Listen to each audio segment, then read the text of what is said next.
آپ ایک یتیم بچے ہو, آپ کی عمر 14-15 سال ہے. میری ویڈیو آپ نے پوری دیکھنی ہے. میرے پاس بہت سے یتیم بچے اکثر یا فون کرتے ہیں یا آتے ہیں کہ سر ہمیں کام سکھا دیں. جب میں ان سے بات کرتا ہوں شروع میں ہی وہ رونا دھونا شروع کر دیتے ہیں اور اپنی بیچارگی کا احساس دلاتے ہیں. اب میں ان کو کس طریقے سے ڈیل کرتا ہوں اور یتیم بچوں کو کس طرح اپنی زندگی گزارنی چاہیے یہ میں آپ کو بتاتا ہوں.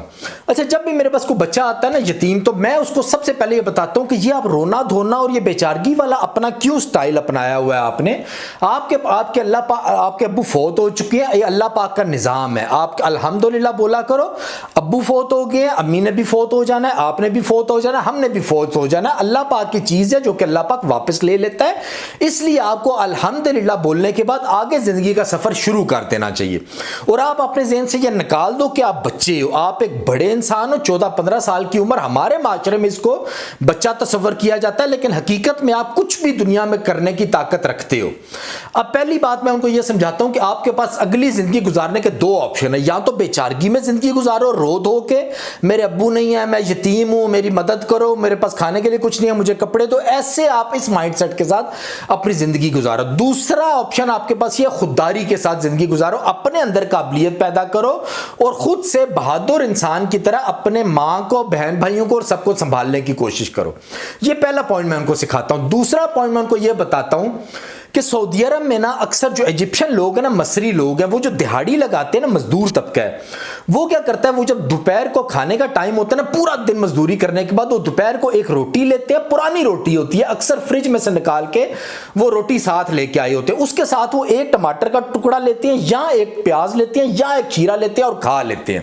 جبکہ ہمارے پاکستانی وہاں پہ ویڈیو بنا کے چڑھا رہے ہوتے ہیں کہ ہائے پردیسا ہم مر گئے, غربت بڑی چیز ہوتی ہے, اور سامنے انہوں نے کوئی نہ کوئی دال روٹی اور بہتر چیز رکھی ہوتی ہے.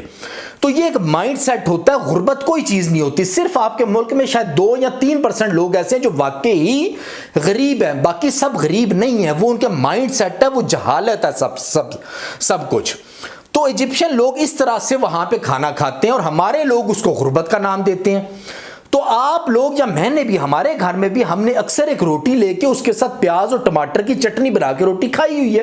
اس میں کیا حرج ہے, اس کو کیوں غربت کا نام دیا جاتا ہے ہمارے معاشرے میں؟ ہمارے دین میں تو ہمارے صحابہ کرام جو وہ ایک کھجور کھا کے جو اپنی ہے وہ جنگیں لڑا کرتے تھے. تو یہ ایک کھجور کھا لینا, تھوڑا بہت کھا لینا, یہ غربت نہیں ہے.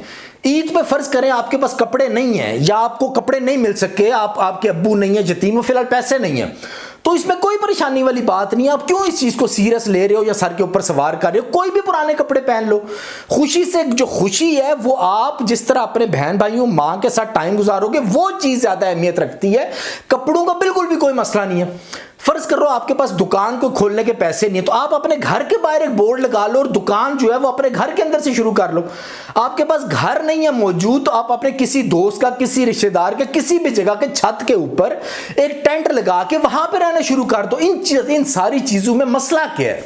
لیکن ہمارے معاشرے میں کیونکہ ان چیزوں کو قبول نہیں کیا جاتا, اس لیے ہمارے معاشرے میں ان چیزوں کو غربت سمجھا جاتا ہے. اچھا, اگلی بات میں اس ہر یتیم بچے کو کیا سمجھاتا ہوں, آپ کے جو ماں کی طرف سے جن مسئلوں کا آپ کو سامنا کرنا پڑے گا وہ یہ ہے کہ آپ کی ماں ایک عورت ہے, وہ آپ کے اپنے بچوں کو ہر چیز دینے کی کوشش کرے گی. اس کوشش میں وہ یہاں تو لوگوں کے آگے دہائیاں ڈالا کرے گی, اپنے رشتہ داروں, بہن بھائیوں کے آگے, سب کے آگے, اور کسی نہ کسی طرح ہر ٹائم کسی کی منتیں کرے گی, کوئی نہ کوئی طریقے ڈھونڈ کے آپ کے لیے پیسے لانے کے لیے کوشش کرے گی. یا آپ کی ماں اکثر کیا کرے گی, وہ آپ کو کچھ نیگیٹو چیزیں سکھائے گی, تمہارے رشتہ دار خراب ہیں, تمہارے چاچے نے, ماموں نے, فلانے نے کبھی تمہاری مدد نہیں کی. یہ 2 چیزیں وہ اکثر آپ کو سکھائیں گے, لیکن ان دونوں چیزوں کی طرف آپ نے دھیان نہیں دینا, بلکہ آپ اب اتنے بڑے ہو گئے ہو, آپ نے اپنی ماں کو سمجھانا ہے کہ ہم نے ان چیزوں میں نہیں پڑنا. ہم نہ غریب ہیں, نہ ہمیں کچھ چاہیے, کوئی چیز بھی نہیں چاہیے, جتنا ہمیں اللہ پاک نے دیا اسی میں گزارا کرنا ہے. اور دوسرا یہ جو جائیداد کے مسئلے ہیں, آپ کا باپ, آپ کے ابو کا گھر تھا, آپ کے ابو کی کوئی زمین تھی, یہ چیزیں اگر تو وہ لوگ آپ کو آسانی سے دے دیں تو ٹھیک ہے, لیکن آپ نے ان لڑائی جھگڑوں کے اندر نہیں پڑنا. یہ 2 باتیں آپ نے اپنی امی کو اچھے طریقے سے سمجھانی, اپنے ذہن میں آپ نے یہ رکھنا ہے. ایک دفعہ کسی آدمی نے ایک شعر بولا تھا کہ اگر کبھی آنسو نکلے نا تو خود ہی پہنچ لینا, اگر لوگ پہنچنے کے لیے آئیں گے تو لوگ سودا کریں گے.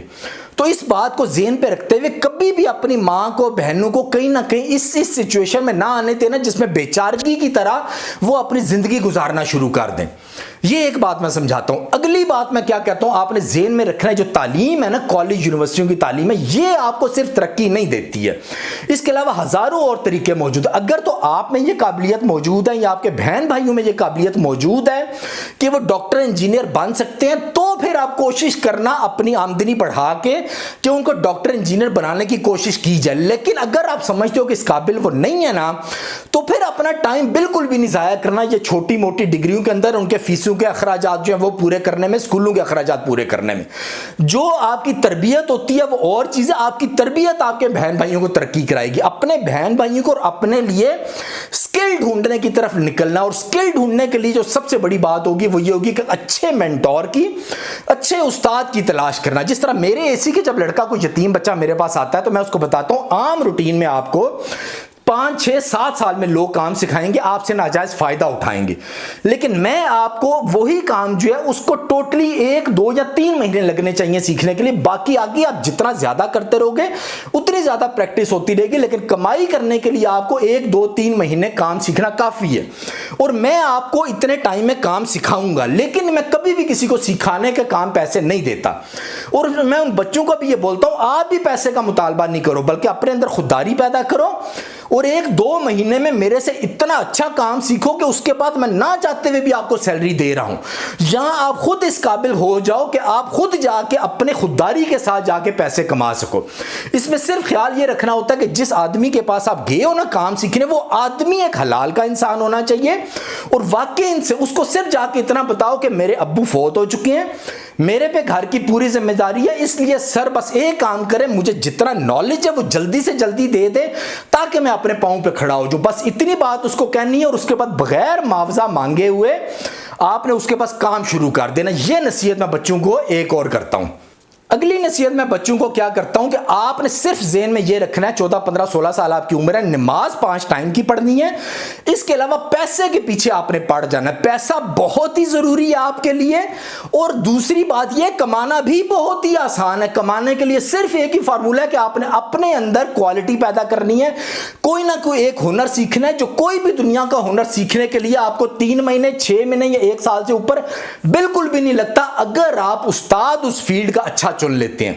پیسے کے پیچھے ہاتھ دھو کے پڑ جانا ہے, لڑائی جھگڑے, خاندانی معاملات, ادھر ادھر کے مسئلے مسائل اور بیچارگی سے نکل آنا ہے, اور اپنے آپ میں کوالٹی پیدا کرنی شروع کر دینی ہے. بس دھیان یہ رکھنا ہے ایک اور بات, آپ کے جو بہن بھائی ہیں ان کو آپ اور آپ کی امی دونوں مل کے کسی بھی طرح ان کو مصروف رکھنا ہے, ان کو فارغ نہیں رہنے دینا موبائل کی دنیا کے اندر, دوستوں کی دنیا کے اندر. اور جب وہ غلط جگہ کے اوپر یا فارغ وہ رہ رہے ہیں, فارغ رہنا سب سے بڑی بیماری ہوتی ہے, کسی بھی حالت میں ان کو مصروف رکھیں تاکہ وہ غلط معاشرے, موبائل کے غلط اثرات اور لوگوں کے غلط ٹریپ کے اندر وہ پھنسنا شروع ہو جائیں.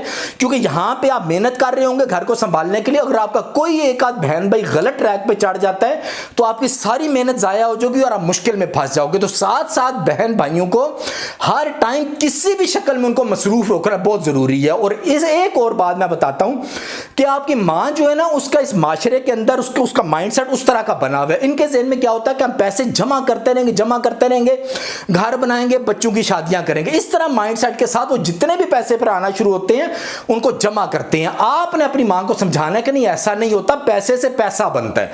آپ جتنے بھی پیسے اکٹھے کرنا شروع کرتے ہو, 10 روپے, 100 روپے, 500, اس پیسے کو اگر ڈبل کرنے کے لیے کہیں نہ کہیں کاروبار میں استعمال کرو, چھوٹے موٹے میں کرتے کرتے آپ کے حالات بالکل بہت جلدی ٹھیک ہو جائیں گے. 6 مہینے, 1 سال کے اندر ہی آپ کے حالات بہت تیزی سے ٹھیک ہونا شروع ہو جائیں گے. صرف آپ نے اپنے مائنڈ کو کنٹرول میں رکھنا ہے. آج کے لیے اتنا کافی, دعا میں یاد رکھیے گا. اللہ حافظ.